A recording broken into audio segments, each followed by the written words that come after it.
只是通过了一个简单的测试，就震惊了在场的众人，因为我展现了与自身不符的实力。这真的是一个小孩子该拥有的实力吗？而我的前世是隶属于罗伯特家族的暗影刺客，专门负责帮家族清理前进的障碍，让罗伯特家族成为了帝国几大家族之一。不料我换来的却是家族的断头台。原来家主发现了我解开了令人失去自由的精神控制，而精神控制是罗伯特控制杀手的主要手段。让我在一次任务中意外获得火之环，终于解开了那狠毒的枷锁。但是他是怎么知道我解开了？这让他都不得不感叹起来。你是第一个解除思想灌输的人。就在这时，他轻轻打响手指，一股能量钻入我的体内，下一秒疼痛感蔓延全身，就好像有什么东西在啃食我的心脏。该死的！原来罗伯特家族不仅仅只是用思想灌输控制杀手，还有是心蛊虫。他不但能杀死重蛊之人，甚至能掌握其情感以及思想。没想到他竟会如此歹毒，而我为他们兢兢业业，将罗伯特家族推至巅峰，换来的却是这种结果。这让我非常不甘心，我不能让事情就这样结束。既然已经没有退路，那我至少要在他身上留下一点东西。于是我用尽所有的力气向他杀去。德鲁斯没有想要躲避的意思，因为他觉得我不过是强弩之末。一转眼，我便身首异处，脑袋重重落在地上。他也没想到我竟然可以伤到他，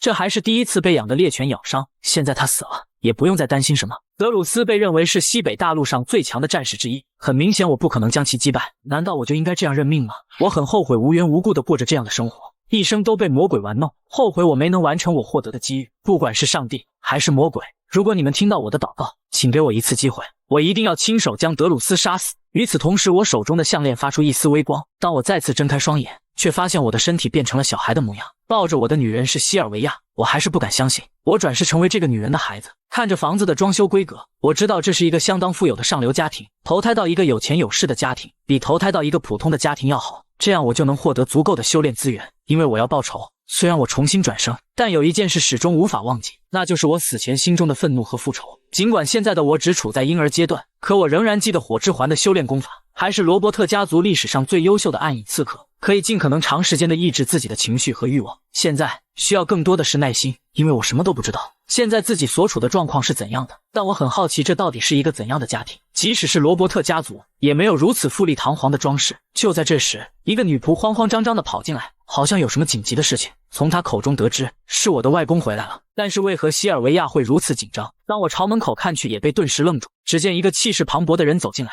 光是本体就有这种压迫感，太阳般的金发，火花般的赤颜，还有像裹着冰块一样冷漠的老人。难道是那个人，被称为大陆顶峰的齐格哈特家族的主人，北灭王格伦？齐格哈特，我好像转生到大陆最强的家族。就在这时，他将我抱起，并赐予我一个名字拉恩，寓意像影子一样安静。让我没想到的是，我竟然获得了以前的名字。画面一转，来到晚上，100天了，我终于得到一个安静的夜晚。也不知道是不是因为刚出生不久，每隔一段时间我就会睡觉。每当我醒来，西尔维亚就在我身边。现在终于有了一丝时间，那么接下来要抓紧时间修炼了。只见我两腿盘膝，将身上的灵气压缩形成火环。一般的呼吸法是吸纳自然的魔力，而我通过火之环的不一样，它就像是法师的魔法环，在心脏周围形成一个环，可以增加耐力，刺激身体的生长，同时也可以增强意志力和对魔法的亲和力。因此我具备了成为武者最完美的条件。这是最高级的呼吸法，即使像德鲁斯一样的超强者也没有机缘获得火之环，所以我们可以利用火环来培育肉体和精神。如果我再把齐格哈特的剑术学到手，那么向德鲁斯复仇不再是幻想。但是因为这个身体的构造，我的法力回路充满了强烈的寒意，这就是为什么即使睡了20个小时，我的整个身体还是很冷的原因。紧接着我感应了我的经脉，没想到有9条是被堵住了。该死，照这样下去，我会被寒意阻塞所有的法力经脉，然后死去。我需要打破经脉堵塞才行。但是扔掉这种纯粹的寒意是一种浪费，也许我可以将它和火的流动结合起来，让两股能量一起循环。没想到只是修炼了一小会儿，此刻已经累得无法睁开眼睛。可恶！当我慢慢睡去，一个身影出现在我身边，竟然是我的外公。只见他将手放在我的头上，难道是想要把拉恩杀掉吗？画面一转，来到第2天，只见我在地上爬来爬去，但是我不得不配合。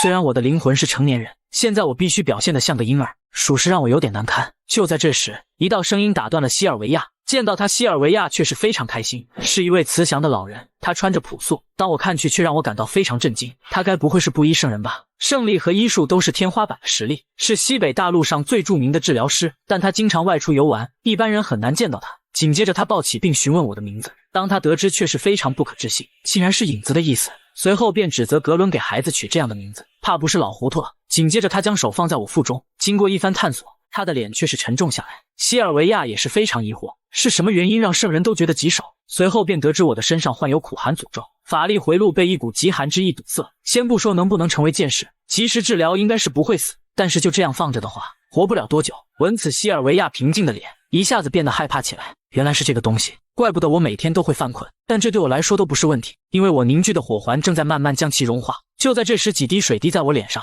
当我看去，是西尔维亚在流泪，他的泪水止不住的往下流，并表示一定会将我治好的。见此，我的心却是在刺痛。我当了10几年的暗影刺客，从未体验过的痛苦。我随即伸出小手帮他擦干眼泪，并安抚他不要难过。片刻之后，一阵声音打断了两人。西尔维亚一把将房门推开，见此，格伦训斥道：“这是一种非常不礼貌的行为。”而西尔维亚却是直接跪在他们面前，恳求他们解救这个可怜的孩子。但格劳却无动于衷，并表示不会为了一个没有价值的孩子出手，唯一能做的就是给他齐格哈特的名字。随后便把西尔维亚拖出去了。尽管他苦苦哀求，也无动于衷。见此，布衣圣人叹气道：“你这个老家伙还是那么固执。”原来布衣就是格伦特地请来为我看病，因为他感觉到我体内的经脉有很大问题。从布衣口中得知我以后成为剑士的几率几乎为0，但格伦似乎早已料到，只需要他平凡的活着就好。看来你还是很疼爱你的孙子，那么为什么要给他取一个影子作为他的名字？格伦解释道：“拉恩并不只有影子的意思，在1000年前他的意思恰恰相反。”画面一转，西尔维亚正给我吃药，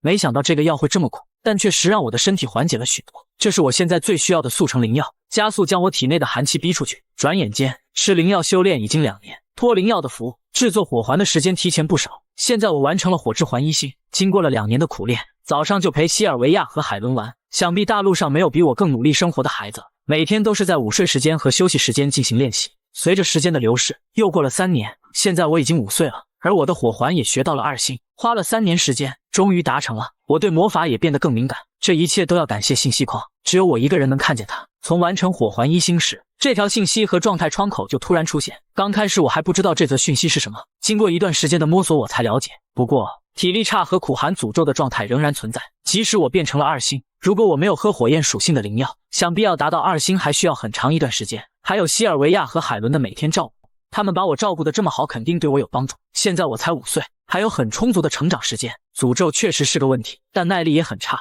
这就是为什么我这么快就累了，甚至几乎跑不动。拥有最强暗杀术，加上齐格哈特家族的剑术，我一定能杀死德鲁斯。现在我要做的就是安静成长，毕竟有可能杀死他的人屈指可数。与此同时，母亲也来到我的房间，因为今天要去参加一个重要的聚会。当我和母亲出现时，众人皆是投来了鄙夷的目光，被直系们骂得很厉害。看来有我不知道的原因，虽然我不介意被骂。就在这时，一句厚颜无耻的西尔维亚传到我耳边：“这些该死的家伙！”与此同时，母亲打断了我，并表示不要在意别人的眼光，那样会带来不必要的烦恼。紧接着格伦便出现，没想到已经5年没有见到他了，他的气势还是那么让人畏惧。随着会议的开始，一把巨剑从天而降，齐格哈特的审判之剑。这就是为什么把孩子们聚集在一起，查看他们在魔法方面有多少天赋。往往第一个小孩都是给予了厚望。看着剑光散发出来的颜色，他有风属性，也得到了格伦的认可。紧接着的是附属家族，苏利恩、汝南。巨剑的剑显判断法力，这就是齐格哈特判断人才的方法。这些人的表现，他们真的很看重人才。我想我不会取得好成绩，虽然我的火环已经达到了2星，但我的魔法回路里还有很多寒气，这些排名对我来说无所谓，我还有足够的时间解决。最后1名，接下来轮到我了。随着念到我的名字，大厅内顿时鸦雀无声。我只需要检测出属性即可，然后确定我的修炼方向。当我的手触碰到剑的一瞬间，巨剑爆发出一股黄金色的光芒，而我也不知道这是属于什么属性。紧接着我的意识来到了一个空间，只见无数恶魔出现在我眼前，他们正死死地盯着眼前的男人。他缓缓举起手中的剑，下一秒数道黄金色的光芒环绕在剑上。当他挥下手中的剑，恶魔一瞬间便全部被消灭。这股力量只能用恐怖如斯来形容。随着剑光慢慢消失，我也回到了现实之中。此刻我已然愣住，一剑可屠杀恶魔，这个人到底有多强？但散发出来的光芒全部被巨剑吞噬，其他人没有看到一点属性。随后格伦宣布会议结束，众人纷纷散去，管家也叹了一口气，但格伦却没有那么惆怅，因为这一切都在意料之中。就在这时，巨剑爆发出一股极强的剑影，黄金色的光芒将大厅点亮。一向面无表情的格伦，此刻却是一脸震惊的表情。太阳的金色光芒，根据家族记载，这与齐格哈特第一任家主的一样，一种超凡的力量，强大到足以融化魔界的火焰。看着眼前的耀眼光芒，它美得令人眼花缭乱，而他也准备实行一项计划。画面一转过去了7年，现在我已经12岁了，我的火环也准备达到3星。虽然2星让我的身体缓解了许多，但仍然很难运动，与以前相比算是不错的结果。而今天到了下一个审判阶段，没想到今天的会议这么快结束了，也许来的都是旁系。就在这时，格伦叫住了我的名字，作为家庭成员，你应该接到了参加基础训练的命令。你1个月没回应。闻此我也是一愣，紧接着母亲出来解释道，是因为我身体的原因，不能过度修炼。但格伦却没有丝毫退让，在齐格哈特家族里就必须遵从这里的规则，如果不想，那么就可以离开。闻此其他人又开始闲言碎语，他又要逃跑了吗？一个直系亲属，后代却是判为旁系，真是让人笑掉大牙。闻此我也明白这些人为什么这样对他。西尔维亚无法凝聚灵气，尽管他学过剑术，他离开了家，嫁给了我父亲。然而在怀了我之后，我父亲去世了，他别无选择，只能回到齐格哈特。在他心甘情愿地放弃了直系后裔的地位之后，受尽了别人的冷嘲热讽。尽管如此，我是西尔维亚的儿子，我不忍看到他受到那样的待遇。紧接着我走向大厅，并表示接下来我会参加齐格哈特家族的所有训练。闻此他却是十分生气，你居然敢提齐格哈特这个名字，仅仅只是瞪了我一眼，我的身体感觉就像被撕成碎片。这个威压比罗伯特的还要强大，这就是灭北王的力量吗？紧接着母亲便上来将我护住，旁边的侍卫也为我求情，但格伦却是非常严肃，没有退让。刺客是生活在黑暗中的人，他们永远不会露面。然而我不再是一个孤独的人，我不会再躲在黑暗中以刺客的身份生活。现在我是拉恩齐格哈特，我会让西尔维亚恢复原来的地位。我知道母亲留在家族都是为了我能有更好的条件，我一定要用自己的双手把他们找回来。紧接着我表示，现在我身为旁系，我不知道齐格哈特这个名字有多崇高，这就是为什么我想通过参加培训，亲眼看看齐格哈特到底是一个什么样的地方。格伦表示有趣，你想通过训练了解家族吗？这是我现在唯一能了解齐格哈特的方法。随后我的意识渐渐模糊，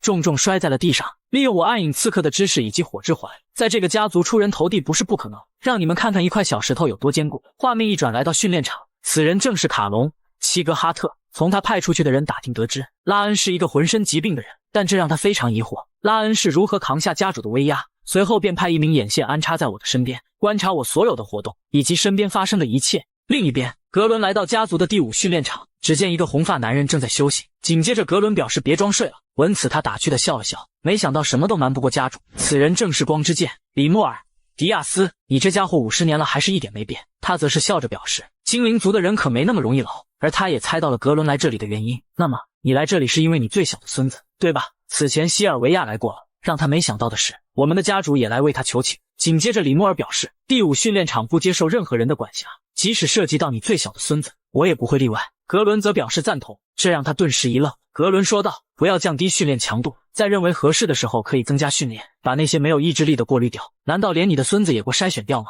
这可不像你的性格。看来我们的家主比我想到还要疼爱他的孙子。放心吧，我一定会将他们训练成一名合格的战士。那么再见，有空常来走走。让里莫尔没想到的是，家主竟然会来，还让病怏怏的孙子加强训练，这让他越来越好奇，拉恩是一个什么样的人。另一边，经过7年的修炼，此刻我的火之环已经达到3星，这应该是一个质的提升，因为我感觉身体的感知能力增强，头脑也比以前更清醒。母亲也为我提供了很大的帮助，最重要的是，这个神奇的状态窗口加速了我的成长，但这才是真正开始的地方。齐格哈特的训练以难度著称，而我的3星火环也是修炼的基础，我必须将其稳固下来，方便日后的修炼。我一定要以他们引以为傲的剑术，让那些嘲笑我的人闭嘴。等我的实力足够强大，就去找德鲁斯算账，不亲手了结那家伙我是不会罢休的。紧接着母亲便来到我的房间，因为明天就要开始去训练场了，而我也知道母亲的来意，担心我的身体会承受不了家族的训练，并表示能不能明年再去。我已经不想再退缩了，因为我无法再忍受那些人看母亲的眼神，每当他们看不起母亲，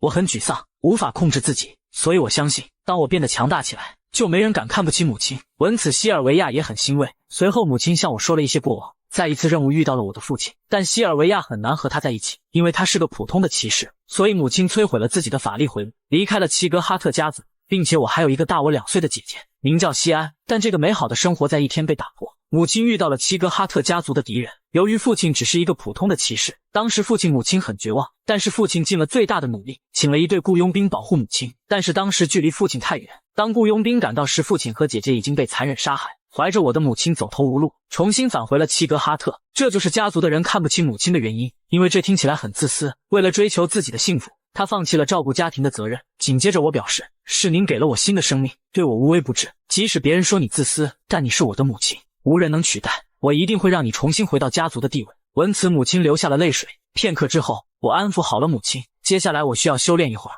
因为明天就要去训练了。现在我凝聚火环的速度越来越快，就在这时，一道火焰赫然出现，并且此刻还在不断凝聚。转眼间便出现了一个恶魔的形状，以第2位恶魔君主愤怒的名义，我将完成你的复仇。见此我也是一愣，这到底是什么鬼东西？当他注意到我时，却是不敢相信，怎么会是一个小屁孩？因为要召唤出他需要很强的愤怒，不应该是孩子能发泄出来的。随后他再次检查，便确定我就是他要找的那个人。在我的灵魂深处隐藏着强烈的愤怒，所以交出你的身体，我将会帮你完成复仇。闻此，我才得知他应该就是我死前出现的恶魔，但这个时候他来得太晚了，因为我要亲手了结德鲁斯。紧接着我便拒绝了他的提议，这样难得的机会，我不会轻易放弃。随后他笑了笑，你没有拒绝的权利，因为伟大的恶魔君主已经做出决定。紧接着白色火焰环绕在我的四周，可我却感觉不到一丝火焰的温度，下一秒便向我袭来，一瞬间便进入了我的身体。此刻我只感觉整个身体都被冻住，就连心脏也快停止了。这个家伙应该是属于冰属性。随后一个幻境出现在我面前，发泄你的愤怒，即使他们是神，恶魔之王也会杀了他们。该死！一股寒意蔓延全身，但多亏我的御寒能力有所提升，不然此刻我已经要冻死。还有他攻击的不仅仅是我的身体，还侵蚀了我的灵魂。然而我必须保持清醒，因为我不知道我把我的身体交出去，谁知道他会对我的家人做什么。我不能放弃我的身体，即使他可能带来致命的后果。如果你屈服于你的愤怒，接受我，你就会得到安慰，别做无意义的挣扎了。现在我感觉我的身体就要碎裂，已然快到达身体的极限，照这样下去，我很快就会死。就在这时，我突然想到我的火之环，如果我能抵抗住冰冷的火焰，是因为我的抗寒能力，我也许可以用火环来抵御身体和精神上的痛苦，这是我现在唯一的选择。紧接着我便催动火之环，正如我所想的那样，寒气被驱散了很多，而恶魔见此也是感到不可思议。虽然我可能刚刚醒来，但怎么会发生这样的事？一个人类小崽子竟然抵御住了自己的攻击。随后我表示，我拒绝让一个孤魂野鬼夺走我的身体。闻此他则是勃然大怒，你竟敢称一个恶魔君主为孤魂野鬼？不然呢？连一个小孩都打不过，还敢自称是君主？但我不敢掉以轻心，因为他刚才提到刚刚苏醒，他的实力应该很强大。与此同时，一个对话框赫然出现，解锁额外技能，这让我非常疑惑。可恶魔却感到非常意外，我的权威怎么会在他的手上？闻此我问到，这个状态窗口是你创造的吗？当然，这是我自己创建的，但是你为什么能使用它？对此我很好奇，可他却是没有说明理由，是为了加速增长吗？听到我说的，他变得紧张起来，看来和我猜想的一样，因为火之环带来的成长比以前的要快很多，但都是在这个状态窗口之后，所以他加速了我的成长。而恶魔还想要我交出身体，随后我一拳向他打去，却是直接穿透他的身体，所以你的灵魂体是非实体的，这让恶魔非常生气，你这是在侮辱高贵的恶魔。但让我好奇的是，其他人是否可以看见他？可能和状态窗口一样，也许我是唯一一个能看到他的人。就在我挥手打散他的身体时，他突然朝着我的手臂飞来，随后化作了一条手链，并表示我的封印最近才被打破，但我的能力会恢复的，到那时你将无法阻止我，我一定会将你的身体夺走。这个该死的家伙，虽然我现在想立刻把他扔掉，但如果我强行把他和我分开，我不确定这个窗口会不会消失，并且我担心他会伤害到我的家人，所以让他在我身边更好，这样我就能盯着他。而我也清楚，只要我变得比他强大，他就拿我没有任何办法。还有就是，为什么会是一条花手链？画面一转，来到第二天，母亲早早的就起来了。虽然昨天晚上说的好好的，但她的脸上还是透露着担心。而今天，我将正式开始学习契格哈特的剑术。在我前往第5训练场时，海伦则表示要注意自己的身体，对此我点了点头，而母亲则是一脸的担忧。难道小姐要以这样的表情送别吗？拉恩少爷会沮丧的。闻此，母亲则是笑着让我尽力就好，不要太勉强自己。为了让母亲不担心，我表示如果太难我会放弃的，随即便与他们告别。站在门口的母亲凝视着我远去的背影，陷入深思。虽然她知道第5训练场是里莫尔，这还是第一次和拉恩分别那么久。尽管我已经有了显著的进步，但我的母亲仍然担心我会受伤，所以一定要平安的回来。画面一转，我便来到齐格哈特第5训练场。此刻这里已经聚集了很多练习生，训练场里不仅有来自直系和附属系的人，还有一些人收到了推荐信或来自番组的。就在这时，其中2人注意到我，他们在嘲笑我骨瘦如柴的样子。像这样的病人也来这里，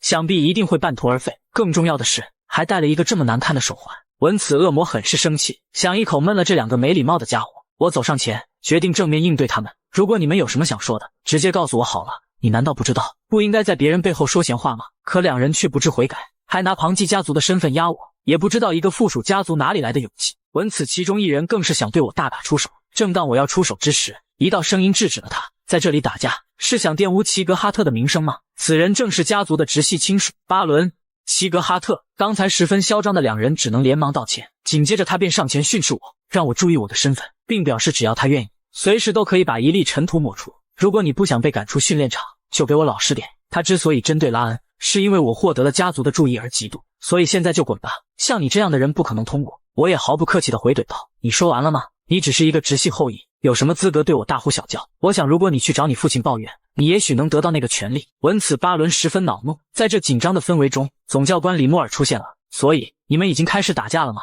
虽然我很期待你们能证明自己，但也要在训练结束之后。见此，我内心猛然一震，这个男人竟然是光之剑里莫尔·迪亚斯。但我听说他的丹田被毁后就退休了，没想到他会在训练场。那么你们还有意见吗？巴伦只能不甘地离开。片刻之后，练习生此刻都聚集在一起，随后他便介绍起自己，接下来的训练全部由他指导。看着下面密密麻麻的人数，紧接着提出建议，我会通过测试来减少这个数字，留下1/4的人数即可。底下的学生闻此纷纷不满，如果你们有任何抱怨，那就去找家主。而现在测试开始，所以你们还站着干嘛？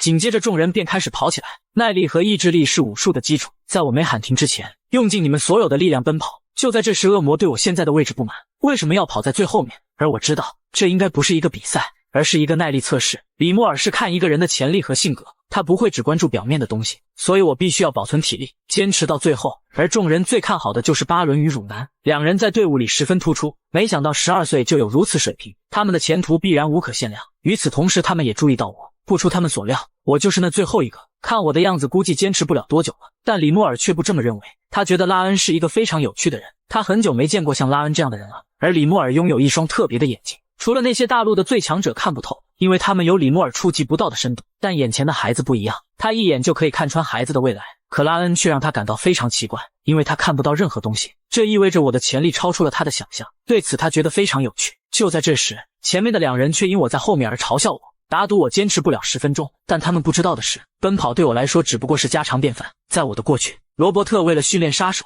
总放出饥饿的野兽，为了生存，我不得不冒着生命危险奔跑，而且还布满了陷阱。相较之下，这个测试实在是太简单了，就连里莫尔也感到意外。没想到拉恩还在坚持，他的体力早就耗尽，可他却没有要停下的意思。这已经不能称之为坚持或坚韧，因为这种意志力只可能出现在那些不断训练并多次经历死亡的战士身上。一个小孩怎么会有这样的意志力？果然是一个能带来惊喜的家伙。当巴伦回头看去，却让他感到不可思议，这个家伙怎么还在跑？因为他从别人口中得知，知道拉恩是一个极度虚弱的人，不可能坚持这种长时间的锻炼。对此他却是非常不服气，紧接着便催动灵气，一瞬间便与众人拉开了距离。见此我也是一愣，说到底他还只是一个孩子，相比之下汝南则比他成熟很多。我们不应该在这次考试中互相竞争，因为这是一场与自己的战斗，我没有理由受他的影响而打乱我的节奏。随着太阳渐渐上升，很多人都选择放弃了。让他们意想不到的是，拉恩竟然还在坚持，难道他不会累吗？别说的好像这很容易，并且我现在感觉不到一丝热量，反而是感觉快要冻死了，心脏和肺部随时要破碎。但好在我可以利用火环来恢复体力。唯一让人欣慰的是，手环正在加速增长，我想我需要全力以赴，让它效果完全发挥出来。就在这时，恶魔却嘲讽道，即使你得到了我能量的加持，可你依然是落后，倒不如把身体给我，我帮你赢得比赛。该死，这个家伙还是时时刻刻打我身体的主意。现在我的身体处于虚弱时期，紧接着便对我发起了攻击。一瞬间我感觉我的灵魂被他撕碎，但我必须忍受。我的愤怒使我失去知觉，现在我需要尽可能假装什么都没发生。随后我示意他停止这些无谓的尝试，如果我的身体承受不住，对你也没有好处。但恶魔却没有丝毫想要放弃的意思。世界上没有人能忍受恶魔君主的愤怒，让我们看看你能忍受多久。眼下我只能坚持，如果我在这里表现出任何弱点，他马上就会把我吃掉。片刻之后，恶魔也没想到我还能坚持，为什么我的愤怒没有对你起作用？而我也没有像他看的那么轻松，因为这非常痛苦，感觉我马上就要死了，甚至不能控制我的身体。现在连视力也越来越模糊，一阵窒息感涌上心头，难道我只能到这里了吗？就在这时，里莫尔宣布测试结束，巴伦则是一脸敌意地看着我，但我不想对其理会。就连汝南也没想到我会坚持下来，因为身体的原因，这些简单的测试也并不轻松。恶魔则十分不甘，你这家伙难道是怪物吗？所以我才告诉你，不要做那些毫无意义的事情。而现在我感觉到体内的火环有了很大提升。就在这时，一个状态窗口赫然出现，由于刚才我的运动超出耐力极限，所以获得属性增加。恶魔则是瞪大了双眼，为什么会奖励额外的属性加成？是窗口出 bug 吗？片刻之后，里莫尔表示坚持下来的人非常不错。关于测试之前说的话，我说要消灭你们的1/4是在撒谎。闻此，底下的训练生却是十分不满，但里莫尔可不会惯着他们。如果这是真的比试，你们中的大多数人将被淘汰。而一开始他也表明，所有人都要拼尽全力到最后。160个人中只有1个人做到，甚至还有狡猾的家伙使用了灵气，但他表示这不算违规，因为他也没有明确规定，只要你们按照我的指示去做，你们就一定不会不及格，所以不用担心。从现在开始，你们都是临时练习生，如果在6个月内通过考试，我就把临时的部分去掉，并且还会选1名优秀的学员，并给予奖励，所以大家努力吧。画面一转，李木耳前往后山，有人已经在此等候。你又抢走了我的午休时间。我的家主，原来家主是来了解拉恩的情况的。你不该问我这个问题，因为李木耳知道家主来这里，发生的一切应该是尽收眼底。正如家族所期待的那样，巴伦和汝南有最好的天赋，其他孩子也一样有潜力，在未来成为家族的支柱。但唯独拉恩，在他身上我什么也看不见。我甚至不明白他是如何坚持跑到最后，因为从表面看，他的体力应该已经耗尽，可他却没有停下来。这是自从你之后，我第一次看不到任何东西。在我退休之后，我一直觉得生活很无聊，但他让我觉得以后的训练会变得非常有趣，甚至我觉得他能接替我的位置。格伦则表示，这只是一个巧合，他很难成为一名战士。而李莫尔心里清楚，他自己早就知道拉恩注定不平凡。测试结束之后，三人对我的测试结果非常不满，但我没有对其理会，而转身前往训练室。但很明显，他们没有想要放过我的意思。小黄毛名叫克雷因·齐格哈特，也是从别人口中得知，拉恩从小就应该是一个废人，所以他推出拉恩一定是服用了恢复药水，因为是布衣圣人给他配置的。闻此，另外两人却是十分生气，那么他就是在作弊。克雷因表示，所以要给他一点小小的教训。片刻之后，他们追上我，一把将我推倒，但我没有立刻反击，随即表示为什么要对我动手。就在这时，旁边两人十分生气地谩骂道，在测试你服用了恢复药水，竟然还装作一点都不知道，作弊者，这简直就是一个荒谬的理由。终究是一群毛都没长齐的小孩，说着就要对我动手。他们一脸兴奋的样子，看来是没少欺负人。紧接着他的拳头便向我袭来，没想到的是，我仅只是一拳就将其击飞。见此，另外两人也是感到不可思议，这是一个病人该有的力量吗？就连恶魔也惊掉了下巴，而小黄毛此刻已经躺在地上翻白眼，看来还是用拳头比较好说话。随后其中一人也向我攻击，但我一个侧身便躲过，一把抓住其手臂，对着他的肚子就来了一击膝顶，而另一位还以为他在放水，却不料下一秒我的拳头已经出现在他脸上。恶魔见此也露出崇拜的目光，多么壮观的景象啊！不到3两下，几人便全部被打趴下，小黄毛只能爬到我面前求饶，但我又怎么可能轻易放过他们？随即脚踩在他手上，因为我不知道是不是有人指使他们。在我结束之前，让我问你一件事，是谁让你这么做的？难道是巴伦？闻此，他也连忙解释与巴伦无关，竟然不是他，但我猜他并没有完全堕落。如果今晚的事让其他同学知道，你知道后果的。紧接着我一把抓住他的头发，以后见到我记得躲远一些。被吓的小黄毛则表示，保证以后连影子都不会碰一下。很好，所以现在可以滚了。而这里发生的一切，李莫尔都看在眼里，但他却没有出来制止，因为他仿佛是看到了家主年轻时的样子，并且他的武术天赋很高，一个隐藏于天才中的未知人才。对此，李莫尔非常期待。画面一转，我回到了房间，而此刻状态窗口却提示刚才的行为检测到愤怒，敏捷度增加1倍。恶魔却是破口大骂，这是什么垃圾规则？我则表示，难道这个窗口不是你开发的吗？很明显，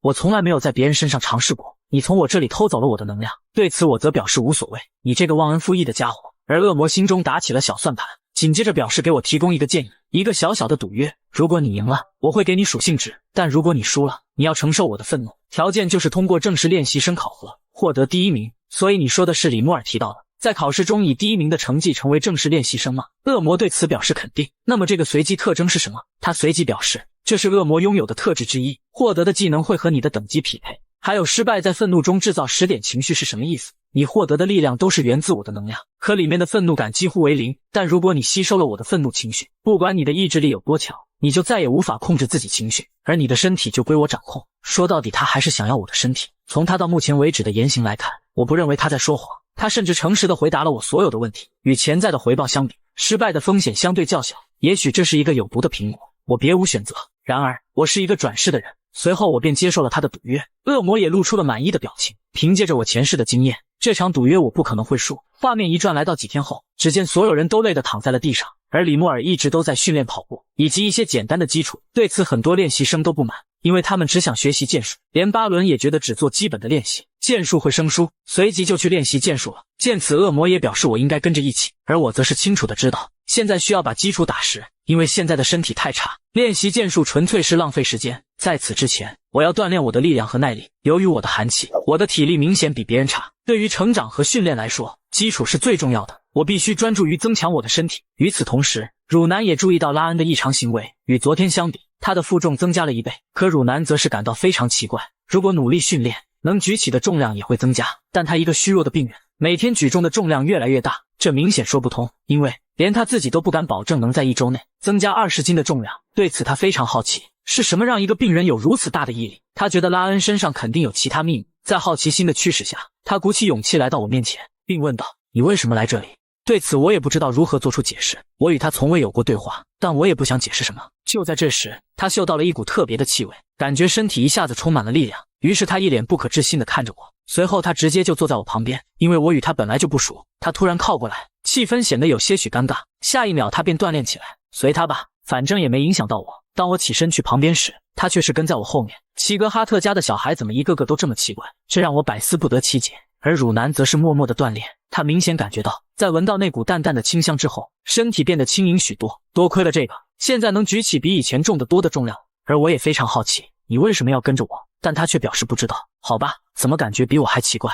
汝南知道拉恩身上应该隐藏有秘密，而他现在只有一个想法，那就是跟着拉恩锻炼可以事半功倍。与此同时，当巴伦从训练室里出来，却是不可置信眼前看到的，汝南竟然跟拉恩锻炼，这让他们十分不爽。该死，跟他这种被直接开除的人混在一起有什么好处？巴伦则表示，重复这种简单的力量训练没有意义。他也知道，因为拉恩身体缺乏力量的原因，所以他需要基础训练，但无论他多么努力，在质量上永远差我们一筹。虽然他不知道考试的内容是什么，但是他觉得为了发展自己的武术，继续训练剑术是一个不错的做法，没必要浪费时间在一个不起眼的人身上。随后他们便离开了这里。片刻之后，一个小胖子却过来与我对话，他叫多里安，他表示可以加入你们一起训练吗？因为他想学习正确的姿势。对此我并不介意。紧接着他掏了掏背包，把他最后的零食分给了我，这是他最喜欢的饼干。看着他如此热情，我也不好拒绝。而我也注意到汝南没有分到，他直勾勾地盯着我手上的饼干。我想他应该很喜欢这个零食吧，因为他的眼睛在闪闪发光，看着他非常期待的表情，实在是让人无法拒绝。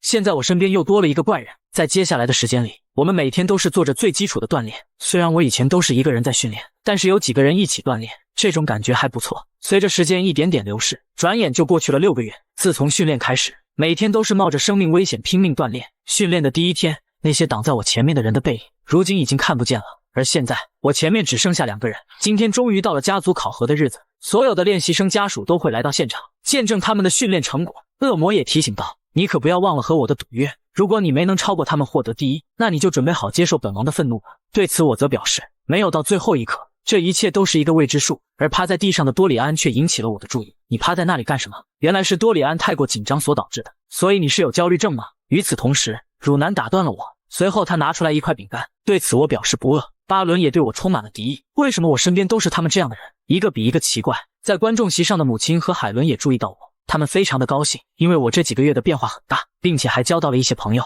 看着拉恩慢慢长大，西尔维亚为他感到骄傲。就在这时，一道声音震惊了在场所有人，竟然是家主。他以前从未看过一次考核，对此众人议论纷纷，就连李莫尔也感到意外，没想到我们的家主会亲自考察。考核关乎到家族未来的发展，看你的表情，难道我不该出现在这里吗？李莫尔只能尴尬地笑了笑，当然不是，非常欢迎。而接下来将开始考核，齐格哈特每个人都很好奇的测试标准将会揭晓。随后李莫尔眼神变得犀利，一股强大的气场从他体内爆发，练习生见此感到十分震惊。我也隐约猜到考核的内容了，所以通过我的威压，这就是考核内容。气场与战士的生活是分不开的，这次考试将通过气场检验他们是否有成为武者的天赋。就在这时，观众席上的家长则表示反对，因为这些孩子都是刚刚觉醒，甚至还没觉醒，如果现在测试他们的气场，这对他们是非常不公平的。对此李莫尔叹气道，气场不仅仅是通过灵气表现出来，真正的气场是战士通过他们平时积累的成就所建立的灵魂联系，这是一个战士的见证，甚至可以在没有灵气的情况下表现。格伦对此也做出了回应，李莫尔说的没错，一个人当然可以通过他们的生活方式获得气场，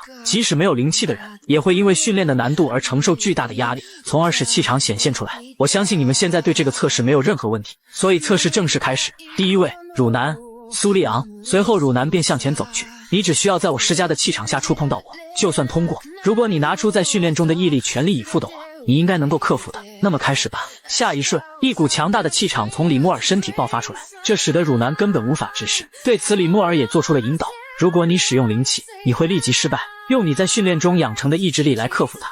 随后汝南一步步缓缓走去，尽管压力快使得他无法呼吸，但他还是艰难地伸出手掌。最后他成功触摸到李莫尔，干得不错，所以你通过了测试，我能看到你努力锻炼的成果，希望你能以这种心态继续稳步前行。那么下一位，多里安。随后他紧张地向前走去，过程我也不再过多解释，刚才你也看到了，希望你拿出在训练中建立起来的意志，通过我的威压。而多里安却是十分紧张，真的可以吗？如果你不这样做，你就会失败。拿出你的勇气，我相信你可以做到。而我也看出，李莫尔对每个人施加的压力程度是不同的，他在根据孩子们的水平和训练程度调整压力的大小。所以他真的仔细观察了所有的孩子。多里安也成功触碰到李莫尔，所以你也通过了测试。你对自己的技能缺乏太多的信心，建议你从现在抬起头来做事。随着时间一点点的过去，很快就剩最后2个。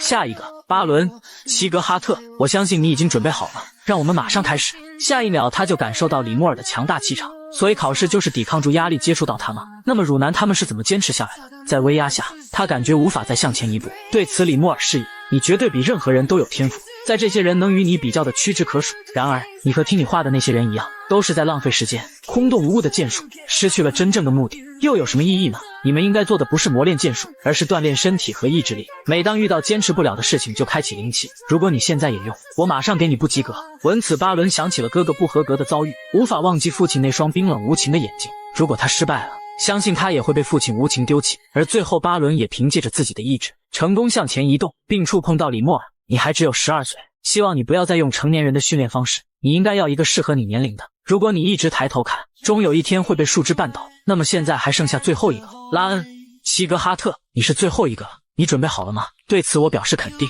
紧接着一股强大的气场迎面袭来，一瞬间覆盖了整个训练场，就连观众席上的人也能明显感受到。见此，母亲不由得紧张起来，就连家主也感到意外，真的能承受这么大的压力吗？所以这就是我的测试吗？李莫尔十分肯定地回答，从你身上看到的天赋绝对超过汝南和巴伦，拿出你真正的实力，让我看看你有多强。而我也清楚地知道，灵魂层面并不在身体上，而是在灵魂容器里，并且现在我不仅仅只是有拉恩的灵魂，还有着顶尖暗影刺客的精神。只见我径直朝他走去，家主见此也感到非常意外，而我毫无压力的样子让李莫尔也顿时愣住，这家伙是怎么做到的？当我触碰到李莫尔的身体，观众席上的人都不可置信，两人对此也是尤为震惊。所以测试结束了吗？在场的所有人都感到不可置信，因为在他们看来，我应该是寸步难行，一个连灵气都没有的病人，根本无法做到这一切。李莫尔也非常好奇我是如何做到的，因为刚才他施加的压力已经远远超出了我身体所能承受的范围，并且他只是想跟我开一个玩笑而已，但没想到我真的会通过。紧接着我示意李莫尔，现在可以公布结果了吧？李莫尔也没想到自己会走神，当他反应过来，只能尴尬地笑了笑。最后一名选手测试通过，练习生选拔到此结束。接下来将向大家介绍你们都很想知道的最优秀的练习生。观众席上的家长都屏住了呼吸。第5训练场最优秀的学员是拉恩·齐格哈特。闻此，母亲流出了激动的泪水。我的儿子是最优秀的学员。众人也议论纷纷，真不敢相信拉恩竟然获得了第1名。就在这时，巴伦表示不能接受这个结果，并质疑李莫尔给他放水，因为他觉得在耐力、力量和天赋上都不如他，他无法接受像拉恩这样的人成为优秀练习生。闻此，台上的人也觉得不是没有道理。拉恩连灵气都没有获得，并且他患有冰霜诅咒，有可能贿赂教练，这把李莫尔听得一愣一愣的。巴伦觉得既然我们是齐格哈特的战士，比起这样的试炼，他提议要与我来场真真正正的比试。你有那么渴望成为最好的练习生吗？随后李莫尔示意了家主，一家之主，现在我们该怎么办？你小子竟然把锅甩给我。拉恩，其他人似乎无法接受这个结果，你是否接受他的挑战？对此我直接否拒。测试结束并且结果出来了，我没有理由和他决斗，这对我没有任何好处。你总是说直系和荣誉，我没想到你输得这么惨。而家主也是给出了方案，如果你接受挑战并且取得胜利，我将给你1块铜牌。闻此我内心猛然一震，1块铜牌。齐格哈特给表现优异的成员颁发的奖励分别是金、银、红3个等级，根据种类的不同可以得到不同的奖励，即使是铜牌也是一家之主亲自授予的，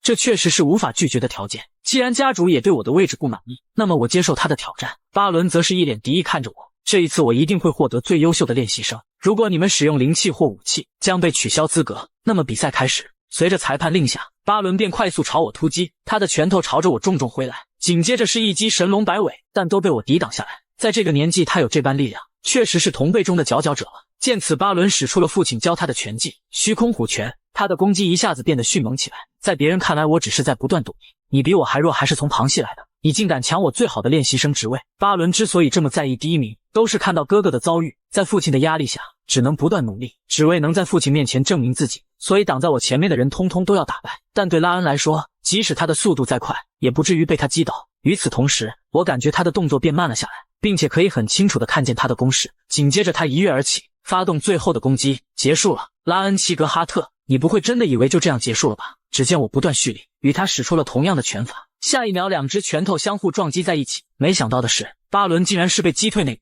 这让他非常疑惑，他怎么会这个？现在该我还击了。在我的不断蓄力下，一招比他刚才施展还要强大的虎拳向他袭去，仅仅只是一拳便让他失去了战斗力。见此，众人皆是一惊，这怎么可能？就连家主也感到非常意外，他怎么会虚空虎拳？随后巴伦则是一脸疑惑地问道：你怎么会这个？对此我则表示，是你让我看到的，而我只是简单的模仿了你的招式。众人皆被我的操作震惊，这根本说不通，因为没人教过我虚空虎拳，便猜测道会不会是秘密转交给他的。看着眼前发生的一切，李莫尔也是感到非常意外，他能够通过投掷一个相反旋转的反击来抵消无效的虎拳后摇，但是他却能将这股力量转化为自己的力量，这样的人只能用天才形容，他未来的成就注定会站在大陆巅峰，这就是齐格哈特要找的人才。随后李莫尔便宣布结果，我想大家也不会再有异议，获胜者是拉恩·齐格哈特。在比试结束后，母亲紧张地向我跑来，将我紧紧地抱在怀里，让母亲看看是不是饿瘦了。汝南的父母对他的表现给予了肯定，而巴伦的身旁只有管家扶着。就在这时，他注意到父亲在远处观望着，是那道冰冷的眼神，头也不回地走了。想必父亲对我很失望吧，他也只能看着父亲离去的背影。画面一转来到晚上，他父亲没有正面看他一眼，而巴伦只能低下头等待父亲的训斥。就在这时，一道严厉的声音喃喃道：你还记得我对你说的话吗？巴伦对此表示没有忘记，我对你的要求并不高，我告诉过你要打败苏利昂家的丫头，然后狠狠地揍他一顿，拿下练习生第一的位置，可你却输给了那个被直系抛弃的垃圾。你是想让我丢脸吗？还是你想要和你哥哥一样，你已经把第一次机会搞砸，但是他们会在学员毕业典礼上公布成绩后选出班里最好的学生，所以这是你最后的机会。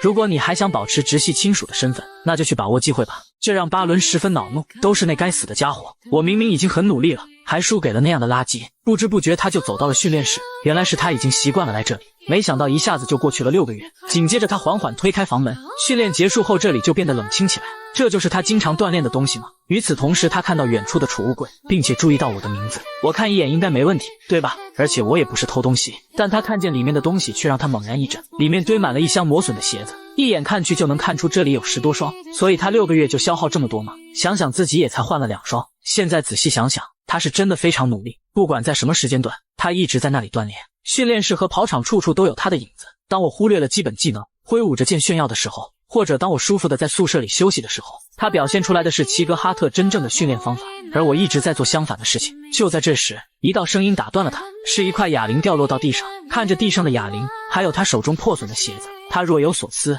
随后便将鞋子放回储物柜中，并将它整齐摆放，便离开了这里。在回去的路上，他很安静，没有了来时的抱怨，所以我有什么资格质疑别人的努力？巴伦的眼神变得坚定起来，因为他找到了努力的方向。在训练结束后，恶魔履行了他的承诺，但让他困惑的是，活了几百年，从没有遇到过像拉恩这样的人。所以，你这个家伙到底是谁？别胡思乱想了。在这之前解释一下这个能力是什么。雪花感知，这是一种能增加你感觉范围的能力，目前它的等级是1星，所以感知能力会涨 10% 左右。恶魔骄傲地表示，有了本王的感知，你能感知到比原始感知远10倍的东西，这的确是一个不错的能力，但为什么叫它雪花感知呢？这是本王的爱好，难道不觉得名字很酷吗？给你一点小小的建议，以后不要随便给他们命名了。画面一转来到第2天，管家带话过来，让我前往家主那里一趟。母亲神情一脸紧张，难道是拉恩做错了什么吗？对此管家解释道，不用担心，是家主答应了上一次的承诺，将亲自授予家族的铜牌。片刻之后，我便出现在家主的会议厅，对此我给予了问候，尽管我不喜欢这么做，但是我还是会遵守我的承诺。紧接着便让管家奉上铜牌，拉恩·齐格哈特，如我所言，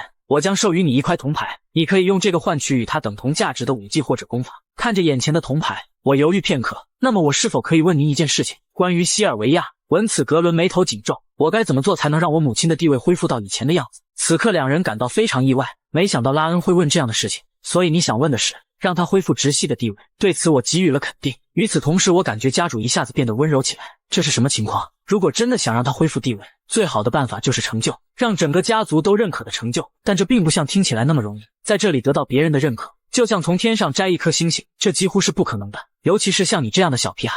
不，你说过，这还是有可能的。紧接着我便把铜牌放回去，感谢家主为我解答，于是我头也不回地离开了。就在这时，家主却叫住了我，你还没有要报酬，你只是问了一个问题，它的价值不值1块铜牌，这让我感到非常疑惑，从没想过灭北王会说这样的话。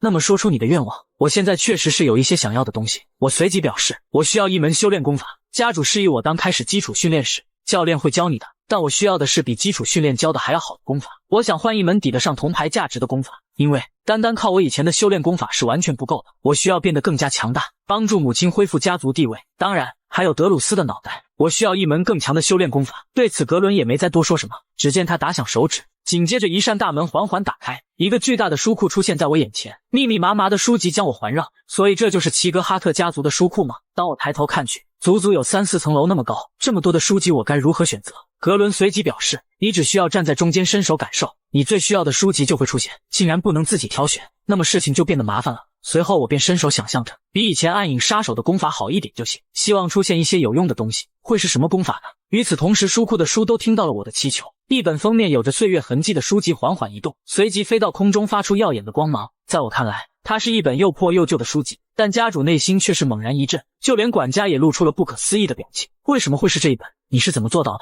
而我看着这本陈旧的书籍也是非常疑惑。万焰修炼，从未听说过的修炼功法。我好奇地翻动书页，下一秒书籍爆发出一股强烈的气场，无数纸张从书本中飞出，顷刻间便将我包围起来。所以这又是什么情况？纸张随即幻化成数道火焰。见此，格伦则是陷入了沉思，没想到他的孩子已经成长到这个地步。在过去，格伦为了发展家族的事业，对西尔维亚不管不顾，为此他选择离开了家族，就连他结婚也没有得到一句祝福。他以为感情对他来说是一种没用的东西，这也让他拥有了如同恶魔的军事力量，家族的地位也被推至大陆巅峰。在那之后，他感觉好像失去了什么。当他得知了自己的女婿和外甥女被袭击，并且命丧当场，而袭击之人正是齐格哈特的仇敌，格伦才意识到自己都干了些什么。原来他忽视了这么多东西。当他恢复自己的情感时，一切都晚了，时间已无法改变。从此他便下定决心，即使拉恩和西尔维亚恨他，他也会守护他们。片刻之后，火焰渐渐消散，刚才的书籍好像进入了我的脑海。紧接着格伦便打断了我，你刚才都做了什么？为什么会发生这么大动静？对此我也表示不知道，我只记得那本书上面的修炼方法。格伦紧张地问道，那功法的名字叫什么？看着手上残留的火焰余温，它的名字叫万焰修炼。但家主却没有深究，只是简单的询问我有没有记住修炼的内容。我对此给予了肯定的答复，随后便让我离开了。而就在拉恩离开之后，管家身前凝重地问道，难道是那一本功法吗？是的，就是那本万焰修炼，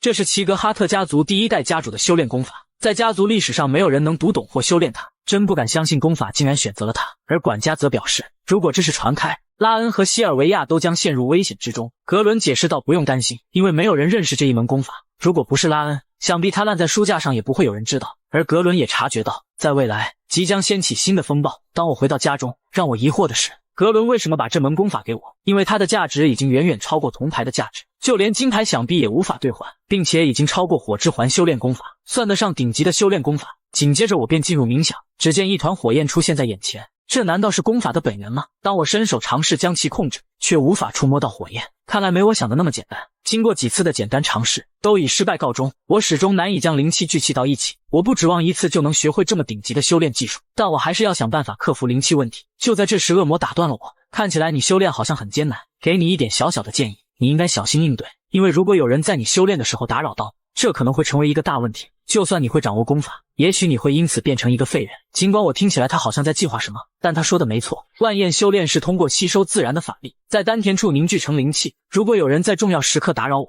我的法力回路或丹田就会受损，因此会变成残废。而且这对我来说更危险，因为我的法力回路里充满了寒气。那你为什么要提醒我？看着他的表情，我隐约猜测到他想做什么。只见恶魔嘴角微微上扬，我只需要打断一次，你的身体就属于我了，这样你得到的将会是一个残废的身体。恶魔却对此表示无所谓，因为本王会修复它。当你残废放弃了一切，那将是恶魔之王最好的机会。那么尽管放马过来吧，这家伙真是个敌人，他是来自地狱的恶魔，只要有机会就想吞噬我的身体。我以为他终于放弃了，我必须要更加谨慎才行。而现在更重要的是，该将他处理了。只见我缓缓走向窗外，恶魔则表示，你终于注意到他了吗？没错，这绝对不是巧合，因为他每晚都来这里，想必他已经观察有一段时间了，而我也该干回老本行了。另一边，只见女仆在秘密隐藏什么，此人是附属楼的女佣朱迪尔。原来她每天监视着拉恩的一举一动，而今天她也察觉到我的修炼功法有问题，因为她感受到的气息已经远远超出了铜牌的价值，这绝对是一个重要的信息。她将内容记下后，不到片刻字迹就消失了。虽然这么做是因为命令，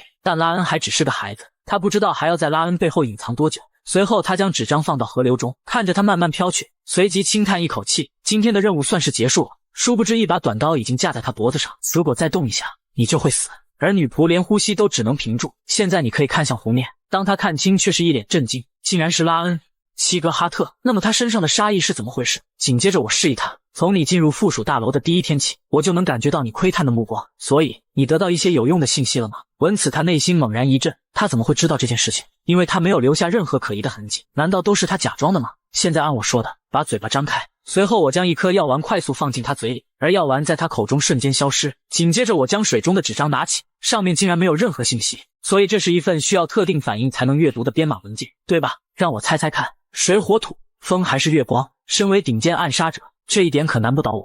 女仆则是神情紧张，所以答案是月光。闻此他顿时一惊，你是怎么知道？那么是卡隆派你来的对吧？这让他更加疑惑，因为他的表情绝对没有表现出任何东西，光看表情是不可能知道这些的。而他隐约猜测到是刚才的药丸，他现在感觉身体灼热，再加上拉恩能毫不费力地读懂他的想法，这唯一的解释便是新蛊虫。他紧张地问道：“刚才吃下的是不是新蛊虫？”闻此我表现得很惊讶，你居然认识这个东西？他此刻心如死灰地看着我，下一秒便陷入了恐惧之中。一旦中了蛊虫，施法者不仅可以知道目标的位置，还可以知道他们的想法。他被认为是世界上最可怕的诅咒之一，并且施法者可以在任何时候杀死目标。此刻女仆心脏位置传来剧烈的疼痛，这种反应毫无疑问是中蛊的症状。既然你把这封信寄给了卡隆，那么你一定是中央军事宫殿的间谍。没想到你调查的这么彻底，就连母亲和海伦以及其他女仆都调查。朱迪尔感到不可置信，他原本以为这是一个简单的任务，因为他知道西尔维亚也丧失了灵气，拉恩还只是一个孩子，但他没想到拉恩比怪物还要恐怖。女仆为了活命表示可以把重要的内容修改，但我对此说道没有必要，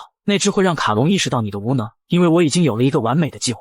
从现在开始，你将成为双面间谍，把最容易被发现的事情汇报给他，并隐瞒重要的信息。女仆只能点头答应。很好，你的表现不错，那么我也该回去了。下次你再来的时候，我期待你能带来一些有用的信息。恶魔忍不住好奇问道：“你什么时候弄来的蛊虫？”对此我给予了否定，我怎么会用那种恶心的东西？只是给他下了一种普通的毒药，使他感到一阵剧痛。这让恶魔更加疑惑，你不用蛊虫又是如何读懂他的想法？很简单，从某一些已知因素获取，别人可能无法察觉，但我可以，毕竟我以前可是顶尖的暗影杀手，所以这个家伙绝对是一个魔鬼。几天过后，再次回到训练场的日子终于到来了。在与母亲告别之后，我便独自前往。在前一段时间，即使一直在努力修炼功法，直到今天也没有成功凝聚灵气。画面一转，我便出现在训练场。经过我的观察，这里大概40个人，也就是上一次训练的1/4。看得出来，李莫尔在这方面非常严格。就在这时，一道声音打断了我。当我回头看去，是汝南。紧接着他便直接走到我面前，一直盯着我看。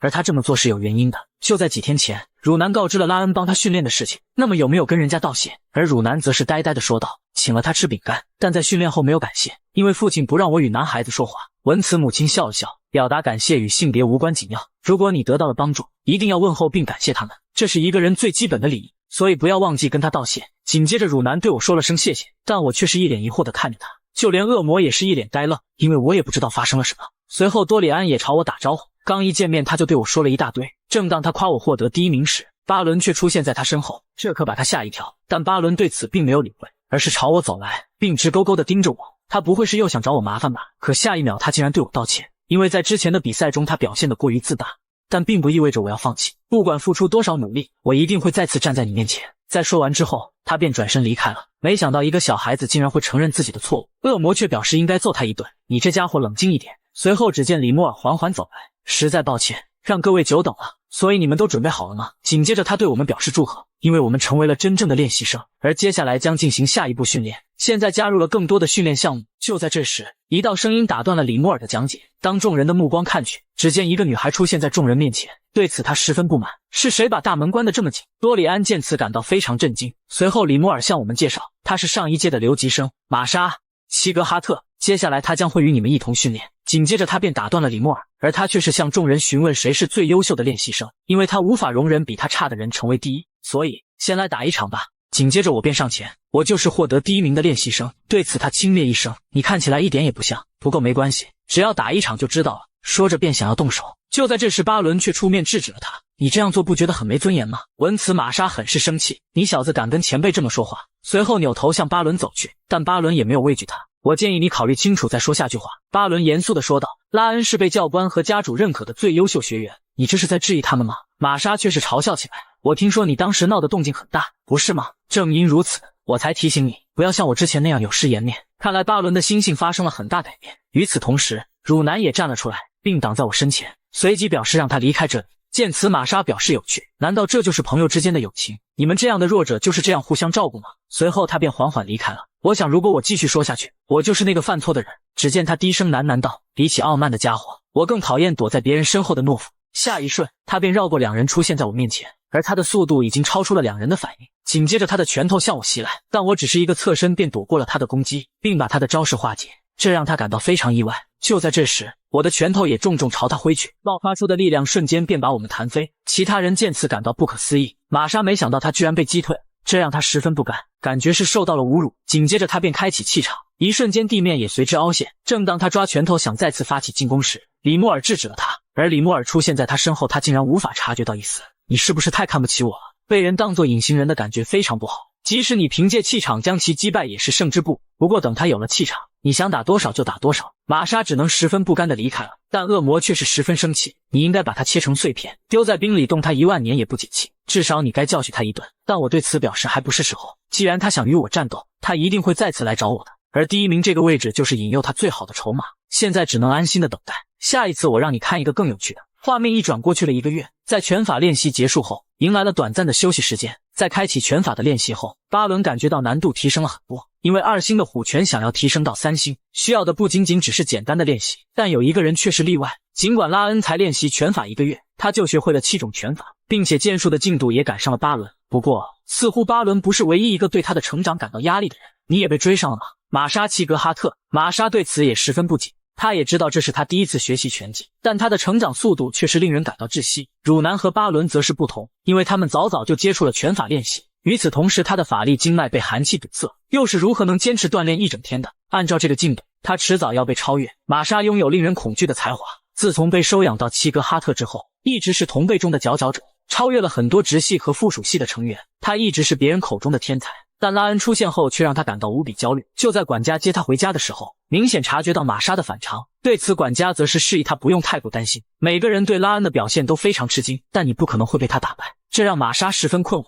为什么会这么说？因为他有一个永远都无法克服的致命弱点，看似简单的剑术，实则需要注意很多事项。就在这时，两人询问我关于剑术的正确姿势，但我却是直接拒绝了。如果想学习，可以问他。紧接着玛莎对我一顿夸赞，没想到这么短时间就能跟上，你可以称得上天才。随后他的言辞突然转变，但你的法力静脉有问题，你的才能将毫无用处，这真是太遗憾了。也许你可以选择当一名剑术教练。这让旁边的同学都很是生气。正如他猜测那样，没有人会指责他什么，一个连灵气都没有觉醒的家伙，对他已经构不成威胁，因为这是管家告诉他的。拉恩在灵气方面没有天赋，你之所以不清楚，那是发生在你被收养前。在审判会议上，他的灵气天赋是最低的，而且他是第5训练场唯一一个没有觉醒灵气的人。此外，铜牌只能让他获得中级或略高于中级的训练技术。从种种迹象推断，想必审判仪式的结果是正确的。他可以是剑术和格斗方面最有天赋的人，但如果他不能觉醒灵气，那么他就不能成为一个真正的武术家。玛莎内心正十分得意，所以现在我需要关注其他对手。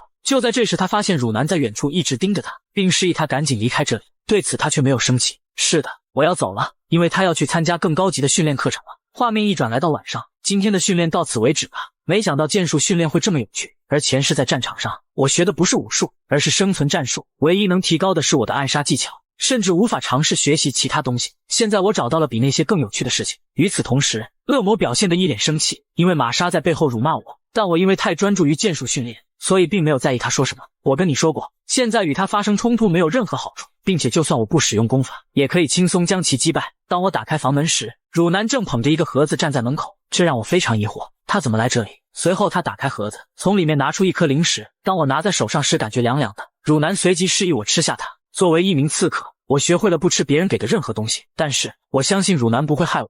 当我吃下去的一瞬间，一股冰凉的感觉涌上心头，就连活了几万年的恶魔也回味无穷。这是一种弹丸冰淇淋。随后他便转身离开了，而我还没来得及感谢他呢。难道他是关心我吗？汝南像个孩子一样爱吃甜食，我猜他给我留了最后一个，想必他纠结了很久了吧。下次一定要感谢一下他才行。画面一转便回到家中，此刻我正查阅朱迪尔汇报的信件。那么他们有没有说什么？朱迪尔表示没有。他们之前确实命令我多调查一些事情，因为你掌握剑术和战斗的速度是如此之快，但他们好像已经失去兴趣，因为你现在还没觉醒灵气。那我的母亲呢？他们对西尔维亚小姐也没那么感兴趣，照这样下去，他们可能会派回去，这可不太好，我还是需要利用他。紧接着朱迪尔紧张地问道，我是不是故意没有觉醒灵气？而我则一脸自信地问他有什么看法。闻此他便连忙道歉，并表示不该问这样没礼貌的问题。随后我便示意他离开，没想到还有人认为你是故意的，这让恶魔也很好奇我怎么会这么难开启灵气。如果我知道，修炼就不会这么艰难了。正当我推开房门时，却是突然愣住，竟然是李莫尔，他怎么会在这里？当我向他询问时，他却表示是过来辅导我的，而接下来他将告诉我关于我的属性有关的知识，是盘坐在熔炉前修炼，却当场摧毁了整个炭窑。因为我修炼的火之呼吸法与炽热的火焰产生了共鸣。在李莫尔要教我有关于属性的问题后，却是带我往森林深处走。见我心生顾虑，李莫尔表示不用担心，虽然我有点懒，但我绝对是一个优秀的老师，为什么会来这样的地方教我属性？而李莫尔则是一脸期待，因为他无法忘记我第一次训练时的场景，身上散发的火焰元素就像岩浆炽热一样，这是一个不同于普通训练技术就能达到的维度，并且还将体内的寒气利用起来，让寒意与火焰融合。如果真的能掌握这门技术，那么拉恩的前途肯定是无可限量。就在这时，李莫尔便停下了脚步，到达这里就足够了。于是我环顾了一下四周，这里是森林的最深处，为什么来这里？只见李莫尔召唤着风元素，一瞬间身上爆发出强烈的气场。我想用风来做一把剑保护我的主人，而你现在感受到的正是风的选择。为了给你展示我削弱了他的力量，但你和其他孩子不一样，一点也不害怕。李莫尔从出生起就能感受到这股风的力量，是因为他是精灵的原因，但拉恩身为人类就不一样。另外，拉恩的魔法回路充满了寒意，所以对他来说想觉醒灵气会更加困难。在大自然中，风的形式有很多种，它可能是温暖的，也可能是寒冷的或者锋利的，而李莫尔想要的是一种能穿透任何东西的风。在他的努力下，他做到了。你需要找到属于你的东西，你可以试着想象一下熊熊烈火，但这里是寒冷的北方，怎么会有这么剧烈的火焰？除非燃烧一片森林，如果真的那样做了，估计我们要牢底坐穿。对此李莫尔示意我不用担心，因为他已经找到一个合适的地方。画面一转，我们便出现在房间内，只见李莫尔向着里面的老头打招呼，看来今天你又失败了，而我对这里感到非常好奇。李莫尔解释道，在这里你可以感受到整个北方最炽热的火焰，工匠的炭窑。随后老人向他询问，你这次带了什么来？他是族长的外孙子。就在这时，我感受到了一股特别的元素波动，这难道就是真正的火焰吗？我前世见过无数火焰，普通的篝火或高级魔法师的火焰，但那些火焰都无法和这里的相比。这里的火焰让我感受到很亲和，是我想拥有的火焰形象。正当我试着想象这股火焰时，老头便把它熄灭了，随即表示他叫瓦尔肯，如果想要火焰的话，可以去别的地方看看。听到这个名字，我则是顿时一惊。那位因技艺精湛而闻名于世的工匠，据说是他创造了格伦的天堂之剑，但他30年前就消失了。没想到他一直在这里。紧接着我便对其表示问候，我叫拉恩·齐格哈特，你跟他说了我的事吗？李莫尔摇头表示没有。随后他解释道，这位老人是齐格哈特的工匠，他很早就退休了，而这里的火焰已经燃烧了几十年，所以没有别的地方能让孩子感受到真正的火焰了。难道不能帮这个忙吗？瓦尔肯则示意我们可以去铁匠铺，那里有太多的眼线，我不认为让别人看到这个训练技巧是一件好事。闻此瓦尔肯来了兴趣，而且他是西尔维亚的儿子。紧接着他扭头看着我，我郑重地说道，我不会打扰到你，请你让我感受一下这火焰吧。随后他解释这里的火焰是由金色木炭产生的，它能产生比白色或黑色木炭更强烈的火焰。他在这里待了几十年就是为了这个。我不在乎你做什么，只要别打扰到我。对此我表示一定不会，而李莫尔也没想到他会这么快同意。下次给你带几壶好酒。但瓦尔肯说道，不是因为你。闻此李莫尔很是疑惑，原来当拉恩踏进房间那一刻，房间的火焰上升了许多，强烈到木炭被突然上升的热量摧毁。他的呼吸具有操控火焰的能力，我想如果是他，说不定能完成我的愿望。在我感悟了一段时间之后，我对火元素有了全新的认知。人们说火是最可怕最强大的元素，但如果能控制得当，情况就不一样了。经过训练的火比其他任何元素都要稳定。与此同时，我体内万焰修炼的本源也被唤醒了。李莫尔说过，我需要想象我最想要的火焰形象，那么会是怎样的火焰？强大到可以切断德鲁斯的脖子，以及帮母亲重回地位。然而通往我目标的道路，黑暗中我甚至看不见我面前的双脚。就在这时，一团火焰照亮道路，风雪都无法熄灭的火焰，永不动摇的火焰。我想要的就是这样的火焰。随后，一股比平常更强烈的火焰能量正在渗入我的身体，还有火炉的能量。而我现在要做的就是集中精力感受它，这就是无我的精神状态吗？我可以看到我脑海中的记忆在我眼前。就在这时，我感受到一股寒意向我蔓延，是恶魔。此刻他正在不断嘲笑着我，不是告诉过你吗？我要等到你最脆弱的时候。该死的，偏偏是这个时候，我忘了，因为他最近什么也没做，但他不站在我这边，一个想要夺走我生命的恶魔。现在感觉我的身体都碎成碎片了，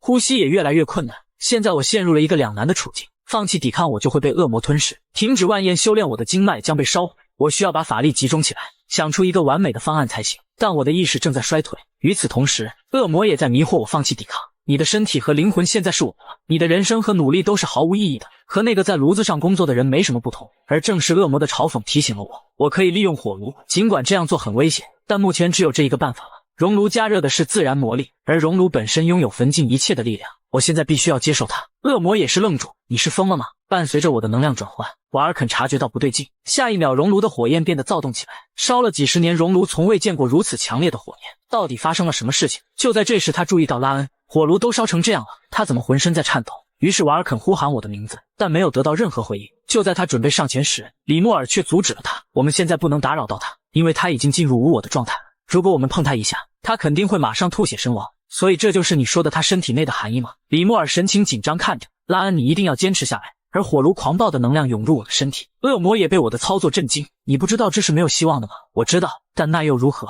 我曾经无助的死去过一次，在我那无意义的前世，直到最后一刻我也没合上眼睛。我不会让那种结果重蹈覆辙。与此同时，熔炉也因为温度的升高变得极其不稳定，它无法承受突如其来的高温。里莫尔也注意到熔炉里的魔力汇集在一个地方，他是在吸收熔炉的法力。伴随着我与恶魔的争夺，我成功将火焰的本源握在手里，熔炉也在此刻达到临界点。承受不住的熔炉瞬间炸裂，屋外顿时出现一朵蘑菇云。看着眼前的一切，两人也是十分的紧张。就在这时，里莫尔察觉到不一样的气息，只见我缓缓起身，身上闪烁着耀眼的光芒，竟然是黄金色的火焰。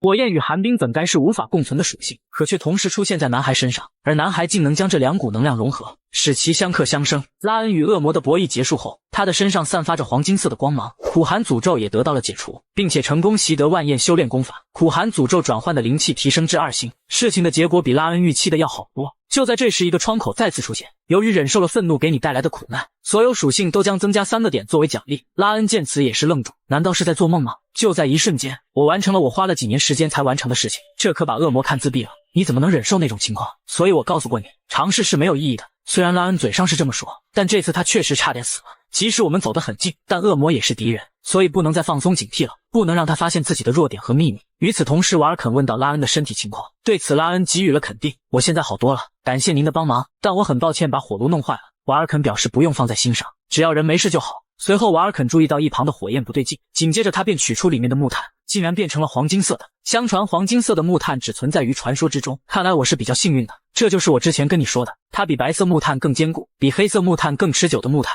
对此瓦尔肯十分感谢拉恩，但拉恩也不知道他帮了什么忙。随后瓦尔肯解释道，是你的呼吸，你在这里训练炉子里的火焰变得更猛烈，呼吸使火焰活跃起来，从而导致热量传遍了整个火炉。虽然我只是一个玩锤子的，但是我还是能看出来你做了什么。那么你有什么目标？你想成为什么样的剑客？在经历了上一世的无奈，这一次他有了自己的道路。我想成为一个无所畏惧、坚韧不拔的剑客。这让瓦尔肯很是惊讶，没想到这样的话会从一个小孩子口中说出，于是他也想帮拉恩一把，将亲自为他打造一把兵器。真的可以吗？但我听说您退休了。瓦尔肯则表示说到做到，随后便与他告别。里莫尔站在山顶看着拉恩慢慢离去，总算是松了一口气。他很擅长让人担心他，我说的对吗？我们的家主。原来在拉恩闭关这一段时间，格伦每天都过来看他，尽管他嘴上说不是，但他的表情已经出卖了他。从拉恩成功吸收火炉狂暴的能量可以看出，他是一个非常有才华的人。可家主却否定了里莫尔的看法，准确的来说，应该是他成功将苦难转变为优势。画面一转，来到第5训练场。汝南每天拿着他最爱吃的零食等着拉恩的回归，因为他已经闭关了一段时间。对此训练场出现了很多绯闻，关于他没有觉醒灵气的事情，但汝南坚信那些都是假的，因为他知道拉恩不是表面上看上去那么简单。就在这时，大门引起了他的注意，当大门缓缓打开，是拉恩，于是汝南快速跑过去，而恶魔正因这次绝佳的机会失败懊恼着。随后汝南打断了他，汝南则是呆呆地看着拉恩，紧接着他打开手中的盒子，尝一个。拉恩没有像上次那样犹豫，直接便拿起来尝试，因为他已经把汝南当成朋友看待。与此同时，一股清香扑鼻而来，这让汝南很是兴奋，感觉身体充满了力量，因为这股气息比之前的更加浓烈。只是觉醒了气场，就让家族的天才感到惊恐万分。只因在几个月前，我还是一个连灵气都没有的病人。在拉恩觉醒了特别的气场后，他再次回归训练场。可让他没想到的是，他没在这一段时间，汝南每天都拿着他最爱吃的零食等着他。见此，拉恩没有像上次那么犹豫，而是直接就吃了起来。看着拉恩吃得津津有味，汝南也看得口水直流。一旁的恶魔却让他多吃2个，可拉恩却没有那么做，而是将零食留下并表示感谢，因为他知道这东西汝南自己都舍不得多吃，却愿意拿出来与自己分享。难道你不想吃了吗？拉恩解释道，1个就够了。随后汝南便询问拉恩的身体情况，现在感觉好点了吗？这让拉恩感到非常意外，没想到还有其他人关心他的身体。对此他给予了肯定，我现在感觉身体好多了。闻此汝南露出了开心的表情，随后便满意的离开了。他她真的是一个让人意想不到的女孩。画面一转，李莫尔再次向练习生宣布，训练将进行到下一步核心训练。因为这几个月以来，他们进行的都是最简单的基础训练，然后在1个月后进行一次笔试，而笔试的成绩将直接影响个人的毕业。闻此，玛莎却是兴奋起来，因为她展示的机会终于来了。就在李莫尔进行着讲解时，玛莎打断了他的讲话，并询问那些落后的人该如何处理，而所有人的目光都聚焦在一个人身上，很明显他说的就是针对拉恩。随后李莫尔直接就打了他的脸，拉恩已经觉醒了他的气场，这可把玛莎突然愣住，怎么会？随即转头看向拉恩，可下一瞬他却是变得无比兴奋，如果真是这样，那么我的机会来了。紧接着他就向拉恩走去，因为上次的结果让他感到十分不服气，现在拉恩觉醒了气场，所以他就迫不及待的想要挑战，将他从第1名的位置压下来。就在这时，一旁的巴伦却出手阻止了他。拉恩才觉醒气场不到1天，作为1名剑客，你没有一点荣誉感啊！闻此，玛莎十分生气，没想到这么多人会帮着拉恩说话。随后他便嘲讽起来，我想荣誉对你来说是最重要的，因为你从小就这么珍惜。而玛莎则认为不是所有人都配拥有，即使是那些傻瓜也能在1月之内学会气场，但我们最优秀的实习生花了6个多月的时间，那只能说明他没有天赋。一个没有学会气场的剑客永远不会出名，即使他在剑术上有天赋，如果他不能使用气场，那也没有意义。上次教练提出决斗的提议，不就是为了让他成长吗？闻此，李莫尔则表示并非如此，紧接着他便叫住了拉恩，想必第1名的位置也坐得够久了，所以是时候该从上面下来了。随后就向拉恩提出决斗，可拉恩却是直接拒绝他的提议。如果你想让我拿优等生的位置做赌注，那你就得提供同等价值的东西。而玛莎也没有直接同意。难道你还不清楚你的处境吗？随后拉恩使出了一招激将法，难道你是害怕了吗？面对拉恩的嘲讽，像玛莎这样高傲的人自然是无法容忍。你这是在跟我说吗？这让玛莎觉得十分可笑，真的是太有趣了。随即表示那么你想怎么赌？紧接着他拿出来1颗丹药，它可以增强身体和气场，这个赌注够吗？随后拉恩示意恶魔，你还记得上次我说的吗？我们应该等到他提出挑战，然后从他身上得到好处，这就是我们的机会。画面一转，来到了1个月后，看着今天的日期，玛莎感到无比的兴奋，因为她等这天已经很久了。身为同龄人中的佼佼者，她从来没有被人打过，这让她感到了耻辱。她觉得这是一场必赢的比试，因为拉恩才学习1个月的气场，而他足足练习了3年。玛莎想要争夺第1，都是为了能获得更多的修炼资源，这样他才有能力解救他的家人。所以该结束了。拉恩·齐格哈特，我只是栽了几盘花朵，就被杀人不眨眼的恶魔之王一顿吐槽，只因他看出我的操作手法不对，那样不仅会弄伤植物的根部，还会使植物存活率低。原来强悍无比的恶魔曾经也是一位种花高手。今天终于到了练习生相互比试的日子，李莫尔示意他们观看一场打斗和真正参与其中一样有帮助，可以仔细观察其他学员是如何打斗的，并考虑在某些情况下你会如何反应，所以尽你们所能与对方来一场真正的较量。首先第1个出场的是巴伦与多里安，可就在这时，多里安却举手打断了李莫尔，比试还没开始他已经举手投降了，这让在场的所有人顿时愣住，而他给出的理由是昨天晚上没有睡好，所以现在肚子不舒服。恶魔见此也是十分生气，如果他是我的下属，我现在就会把他砍了。然而拉恩早已料到，但李莫尔可不会轻易放过他，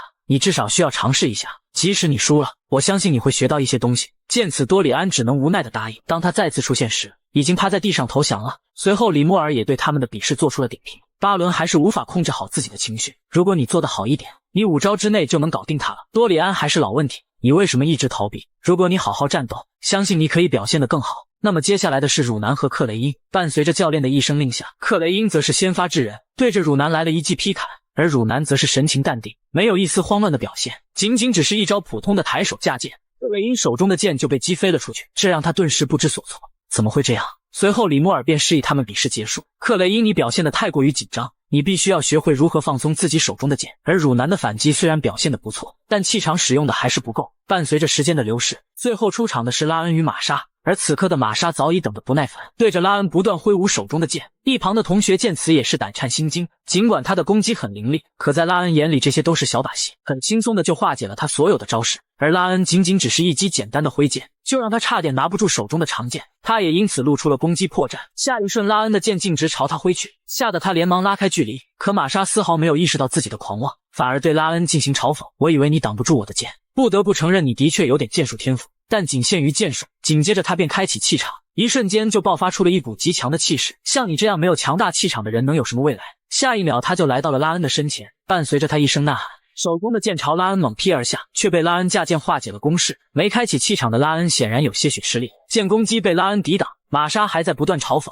这样你能坚持多久？气场更多的取决于一个人的天赋，而不是剑术。像你这样勉强开启气场的人根本不是我的对手。如果你不马上投降，那我就把你的骨头打碎。而拉恩也不知道他哪里来的底气。你一直在谈论天赋，齐格哈特的人真的很喜欢才华，对此他则表示肯定。这就是为什么我想向你展示真正的才华是什么样子的。拉恩索性也不再隐藏，那我也给你看点东西，我会告诉你有比天赋更重要的东西。见此，玛莎内心猛然一震，因为拉恩身上散发的黄金色灵气就宛如太阳般耀眼，并且还带有一些淡淡的火焰。玛莎也看出了这绝对不是普通的火焰，还有火焰背后有某种东西挥之不去。那些美丽到可怕的火焰是什么？这让他不得不认真起来。紧接着便拿出他的隐藏杀招流星剑法。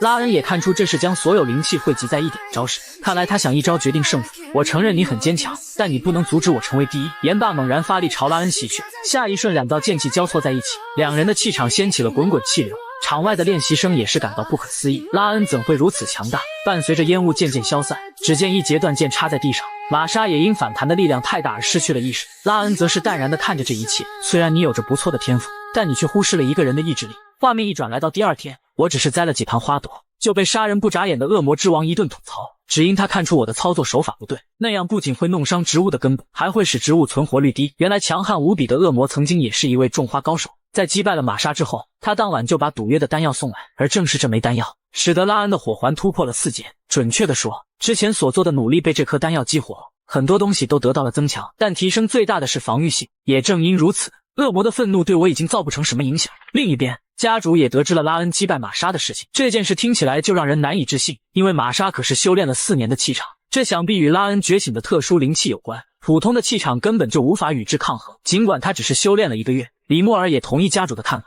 那么玛莎的情况怎么样？李莫尔则示意家主不用担心，他没有受到什么伤害，只是失败对他的冲击不小，相信他可以克服的。画面一转，当拉恩回头看去时，发现玛莎在远处正注视着他。你来这里干嘛？我想你不是来找茬的吧？拉恩还以为他不会像一个小孩子，但他现在表现得像个孩子。果然他来找拉恩就是想和他再较量一场，可拉恩对此却表示拒绝。如果你还没有接受失败，那就有点可悲了。玛莎则是承认自己输掉的结果，所以他想看看自己是怎么输的，和你再次比试我能得到什么报酬。这可把玛莎顿时愣住。在挑战胜利者时，失败者至少要带一份礼物，而玛莎也看出了拉恩没有和他比试的想法。就在这时，他注意到拉恩栽种的花朵，看来只能用这个方法了。想必你很喜欢花朵吧？可拉恩却对此否定了他的看法。我不喜欢花，也不明白为什么人们喜欢它们，我只是为了母亲才在做原因。闻此，玛莎便轻轻地挪开放在花上的脚，生怕踩到它们，随即找了一个理由离开这里。而就在这时，拉恩的母亲突然出现，并误以为玛莎是他的好朋友。不管拉恩如何解释，母亲还是叫他留下来了，因为他听说了玛莎与拉恩比试的事情。面对拉恩母亲的关心，玛莎也不知道如何是好。正当他想要离开时，母亲却一把将他往屋里带。既然来都来了，不能饿着肚子回去吧？就这样，玛莎被母亲邀请到了家里做客。让拉恩好奇的是，她为什么表现得这么有礼貌？这可不像之前的玛莎。而西尔维亚也是非常热情地询问她修炼有没有遇到什么困难。看着她狼吞虎咽的样子，母亲则示意她慢一点，因为这里的食物比公爵府的要差一些，所以要细嚼慢咽才好。而正是这些话让她想起了她的妈妈，曾经她妈妈也说过一样的话。在吃完晚饭之后，母亲便与她告别。她是不是吃错药了？不是来找我打架的吗？而玛莎之所以没有拒绝，是因为西尔维亚的眼睛和她妈妈的很像，尽管他们的头发颜色不一样，刚才就感觉是妈妈在她身边，所以她很是珍惜刚才的时光。玛莎的母亲被白血教绑架之后，她就被丹尼尔收养到了齐格哈特，所以她渴望变强，得到家族的重视。但那天她输给了拉恩，齐格哈特因为他的才华收留了他，他不知道会不会因此被家族丢弃。虽然丹尼尔对他很好，但如果那只是表面上的，那他将失去了唯一的希望。当他回到家时，管家已经等候多时，因为丹尼尔给他写了一封信件，这让他不由得紧张起来。可当他看到里面的内容，却是不敢相信。原来丹尼尔一直在帮他寻找母亲的消息，并且也没有责怪他输掉比试。玛莎也意识到了自己太在乎所谓的输赢，所以他现在要做的就是承认他的不足，然后继续前进。如果我还像以前那样，只会让父亲感到蒙羞。我会放下愚蠢可悲的过去，我将会变得更强。